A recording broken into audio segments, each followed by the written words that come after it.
როდესაც ფოლიკული ვერ სკდება, ეს ცნობილია როგორც ანოვულაცია, ანუ არ ხდება ოვულაცია. ასეთ შემთხვევაში დაფეხმძიმება შეუძლებელი არის, თუ საქმე გვაქვს ანოვულაციასთან, აუცილებელია მისი მკურნალობა. წინააღმდეგ შემთხვევაში ის გამოიწვევს მენსტრუალური ციკლის დარღვევას. როდესაც ანოვულაცია არ ხდება, შესაძლებელი არის მენსტრუაცია გახდეს არარეგულარული, შესაძლებელი არის ხშირი გადაცდენები, ან მენსტრუალური თვის ჩაგდებაც კი გამოიწვიოს.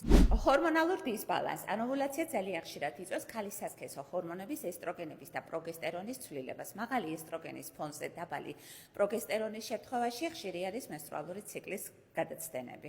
ვერ დაფეხმძიმებას, თუ ოვულაცია არ ხდება, შესაბამისად კვერცხუჯრედი არ გადმოდის ფოლიკულიდან და ეს პროცესი კი აუცილებელი არის დაფეხმძიმებისათვის.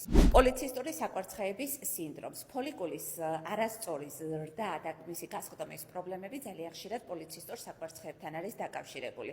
ეს არის სინდრომი, რომლის დროსაც საკვერცხეში ერთდროულად რამოდენიმე წვრილი ფოლიკულია, თუმცა ისინი არ იზრდებიან, არ აღწევენ დომინანტ ფოლიკულს და შესაბამისად ვერ სკდებიან. სწორედ ეს არასრულფაზოვნება განაპირობებს მენსტრუალური ციკლის დარღვევას და ძალიან დიდი პრობლემა არის შვილოსნობისათვის.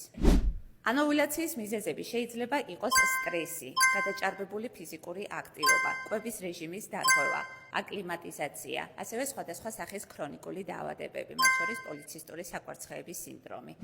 ანოვულაციის მკურნალობა დამოკიდებულია მიზეზებზე და ჩვეულებრივ მოიცავს ჰორმონალური ბალანსის აღდგენას.